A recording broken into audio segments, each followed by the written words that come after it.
Riya pizza খেতে এসেছে, পিৎজার অপেক্ষায় বসে আছে। হ্যালো, বাবা পিৎজা নিয়ে আসতে গেছে, চলে এসেছে পিৎজা।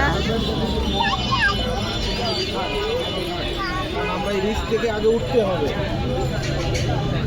জি জি, এইটা ওরা আজকে যদি মনে হয় কাজ করে তাহলে আমরা কালকে একটা মোটামুটি ফিডব্যাক বুঝতে পারবো যে আসলে পারবো না। আর খালাই তো মনে করেন যে 8টা ওরা রাতের বেলা দিচ্ছে, টাকা দিয়ে খাওয়া শুরু করো। কনফার্ম করে দিচ্ছে। হ্যাঁ হ্যাঁ, আমার একটা মেসেজ দিচ্ছে। বাবা আসছে, তুমি খাওয়া, বাবা আসছে।